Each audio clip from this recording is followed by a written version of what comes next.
gin and tonic type of fragrance. This to me is it's such an interesting fragrance, so a little bit in between like a whiskey and cognac. Okay gents, welcome back to another video. I'm very excited about this one. I've kind of really been interested in some newer releases, especially for the guys. So I have 5 fragrances here that are newer to 2024. Some of these are newer than others. One of them I don't think anyone has talked about apart from the owner of this brand as of yet. So it's really exciting for me. In fact, I've been really enjoying doing men's fragrance videos, and for some reason you gents really love it as well. I think because you know that I'm very impartial. I just say it how it is, and I try to explain or like describe fragrances the best of my ability as well. Obviously I'm not as knowledgeable when it comes to men's fragrances as I am with women's fragrances, and I've done far more videos around women's fragrances, but nonetheless I think you gents will really like this video. And yeah, if you do enjoy it, give it a thumbs up, subscribe down below, especially for any newcomers here. I will be doing more and more videos in the future, so we'll just jump straight into it. So the first fragrance that I have, I don't think anyone has spoken about just yet apart from Dan. So this is his brand, Naughton and Wilson. If you guys know, I mean, all of you will know Mr. Smelly Dan already. I wouldn't say we're close or we're friends as such, but I do know that he's watched my videos in the past, and he was kind enough to ask me, you know, tell me what you think about this fragrance. It wasn't like an obligation for me to show it on the channel, by the way. And I did say to him, you know, let me test it first. I want to see whether I like it or not, and then if I do, then of course I will show it. So typically he goes for more deeper, greener, citrusy type of fragrances, and he likes a more mature fragrance. This on the other hand is entirely different. So this one is called Arezzo or Arezzo. It is after an Italian city, and I think he really loves Italy by the sounds of it. And this is the presentation. So first of all, without even smelling the fragrance, I was really impressed by the presentation. I thought it was really classy, very beautiful. Quite luxurious considering it is a smaller brand. It's his own brand, and I think, you know, whenever YouTubers do collabs, etc., you know, there's a usual type of look when it comes to the fragrance, whereas I feel like he's definitely put a lot of thought into, you know, how to present the specific fragrance. I think it is quite different to maybe his other ones in the past. So John Stephen is the nose behind this specific fragrance. As far as I'm aware, I think he has done a few fragrances for Bottega, really great brands. So it's really wonderful that Dan got to collaborate with him in creating this beauty. So first of all, I have my own thoughts about this. I have tested it on my partner. My partner has his own thoughts as well. I won't ramble too much, but essentially this is a tobacco boozy fragrance. So straight off the bat, having smelt it, I don't really necessarily think it's suitable for the spring and summer, just with it being quite on the heavy side. Now, I know a lot of gents love a boozy fragrance, and I love a boozy fragrance too. I think it almost adds like a slight gourmand-ish type of vibe, but without it going into the overly sweet or overly cakey kind of realm.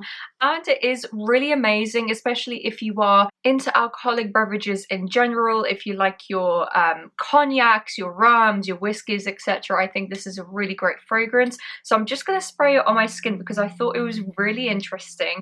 And let me tell you, I don't think that this is entirely masculine. I do think women can pull this off as well.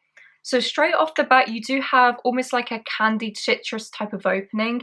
So I do believe it has some citruses in the top. And then towards the mid is where the magic happens. Now, my God, this is really a boozy fragrance. So if you gents like a booziness within your fragrances, then I think you'd really enjoy this.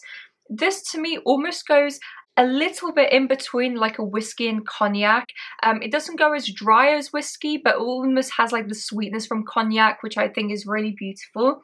And then on top of that, you have this really sweet ashy tobacco, and usually tobacco can go either way. It can go really smoky and incensey to the point where it does literally smell like you've just had a cigarette, whereas this one is almost leaning slightly tobacco leaf, a little bit sweeter, ashier, and it really has a lovely nuance to the fragrance. And then towards the bottom, what I thought was the real winner is the mixture of orris and Cambodian oud. Now, what Dan told me is that they did include real Cambodian oud in here, and typically whenever I find real oud is being used, depending obviously which supply you're getting it from. And I think it can go almost like quite resinous in a really weird way. So this isn't fecal to me, it's not animalic, it just has this really underlying nice woodiness, and that almost adds to the booziness of the fragrance, especially, you know, when whiskey's been sat in barrels for, you know, for a long time, it's been aged. Kind of gives me that nuance. It's a really wonderful fragrance. By the way, it is quite spicy, so, you know, if you are into more spicy, warmer type of fragrances and the underlying sweetness, then I think this is a really great alternative. I don't really know what the price is, by the way, so you might need to check with Dan on that one. I did try to look at their website, but it wasn't launched on there just yet, so I don't really know what price it is. What I will say is that you can definitely tell that it's a really high quality fragrance. I believe it's a like 20% oil concentration, and just from smelling so many fragrances in my life, you know, you can really tell when there's true quality in a fragrance. And this one, to me, you know, it's so layered. There's a lot of complexity with this fragrance, which I really enjoy. And for anyone who's watched me for many years, I have a fragrance which is called Mur Imperial from Armani, and that one is discontinued. And this is very, very similar to Mur Imperial. Almost could be, you know, brothers or maybe cousins, because Mur Imperial has that resinousness, that slight woodiness, but also has a slight booziness. This one is almost like a boozier version of Mur Imperial. So for any gents who've, you know, contacted me about Mur Imperial or who've ever been interested to see how it smells like, this to me is quite similar and I absolutely adore it. The one thing that I will say is I did spray out my partner. Now, I'll be completely honest with you, gents, he's not into this type of olfactory group. I've said it numerous times. He loves a citrus aquatic type of fragrance, so I knew straight off the bat he wouldn't like it. So this to him isn't his taste. You know, he wasn't a fan of it personally, but I get it because he's not into that anyway. What I will say is that I personally can't imagine a man maybe under the age of 35 wearing this. I think it's still modern in the way that it's been created, especially with the sweetie booziness. But I do think it's quite an out there fragrance. It's a showstopper. You will get noticed with this. So definitely maybe an older gen, so 35 or over would wear this. And also if you want to grab attention, that this is a wonderful fragrance. It projects, it's really long lasting. So yeah, Dan, I'm very impressed. In fact, I wasn't expecting anything at all. You know, I'm always really honest when it comes to my reviews, and I'm genuinely really surprised by the quality of this. I think it's a great fragrance. So once it is launched on his website, gents, definitely give it a go. I think you'll really love it. So that is Arezzo from Naughton and Wilson. So the next fragrance that I have is Hugo Boss Bottled Absolu. Now this thing, gents, guys, oh my lord. I had no expectations at all. To be honest, I haven't really tried a lot of the bottles from Boss. So this is one of the only ones that I've tried. I've tried, what was it, the Elixir? I've tried like the original one, and I've tried like maybe a couple of flankers. But this one really surprised me. I had no expectations, but my god, to be honest, I don't even know what the notes are, so I'm just going to spray it again. This to me is, it's such an interesting fragrance. So as much as it is designer, to me it has like a niche quality to it, and I really can't put my finger on it. You know, it has this underlying earthiness that is going through it, and then what I love in the top, it almost has like this tanginess. So if you can imagine like a margarita, for example, which has tequila in it, it almost has that margarita opening, and then slowly becomes a bit sweeter, a bit more resinous, and then woody and earthy towards the base. It's a really wonderful fragrance. To me, this is like a tangier, sweeter version of Coromandel, or maybe Richwood from Xerjoff has. Actually, let me check the notes because I'm really quite curious about this. Oh my god, that makes so much more sense now. So it has leather, incense, patchouli, myrrh, davana, and cedarwood. Now, the Divana is what's making it smell like margarita to me. It's really beautiful. It has like this tanginess. At first I thought it was cypriol, but now seeing the notes, that makes so much more sense to me. And the myrrh is what's giving it like resinousness, its sweetness. It's a really wonderful fragrance. This in the autumn or winter time, wow. Myrrh, I tend to find resins like benzoin, myrrh, olibanum, sometimes they can go into that Coca-Cola-esque vibe. And that's definitely what you're having here. But on top of that, you also have patchouli. And that is what's giving it earthiness, almost like Coromandel-ish type of vibe, if you know what I mean. And for the price, I just think this is really fantastic. So yeah, a Boss Bottled Absolu. Gents, definitely give it a go. I should have done like a ranking or like a rating out of these fragrances.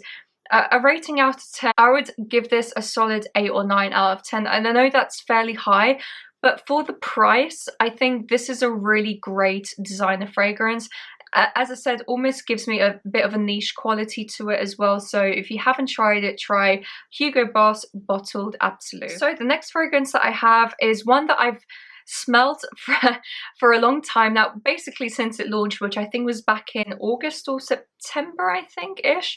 When it launched that first week, I smelled it straight away and I thought it was a wonderful fragrance. So this is called Dandy, or The Dandy, from Penhaligons. This is meant to be almost like a cousin of Juniper Sling, which is meant to be like a gin and tonic type of fragrance. This, on the other hand, is meant to resemble whiskey. In the top, you definitely have a really lovely fruitiness, and the fruitiness is almost very jammy. To me, it smells like raspberry jam or a raspberry conserve, something along those lines, and it has a bit of a citrusness to it as well, if that's even a word.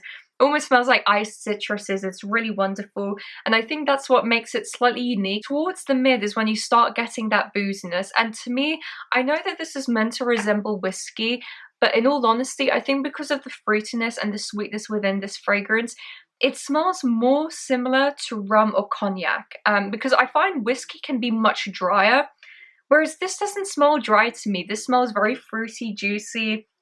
It's really amazing.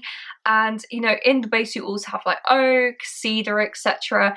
But it's quite a linear fragrance. It doesn't really change that much. To me, this is just a jammy, boozy, sweet type of fragrance. This on during the autumn and winter. In fact, all of these are autumn and winter by the sounds of it. I will get into 2 other new fragrances as well, which one of them would be more for the spring and summer. It died again. It always dies every time that I do a longer video. I really hope that I'm not rambling too much, but this out of 10, again, I don't know what to say, because I do think it's a wonderful fragrance. I do think it's slightly unique, but would I picture myself wearing it? No. So I would give it maybe 7.5 out of 10. I think it's a great release from Penhaligons. So if you gents have not tried it, try the Dandy from Penhaligons. So the next 2 fragrances I actually don't have samples of, which is really sad. But there is a reason behind it. So when I went to Selfridges the other week, so I did do a vlog in my last video. So if you gents have not watched it, I do feature a few men's fragrances in that. So definitely give that one a watch. But I went into Selfridges because there were 2 new releases from Maison Francis Kurkdjian. So one of them is called Absolu pour le Soir, and then the second one is Absolu pour le Matin.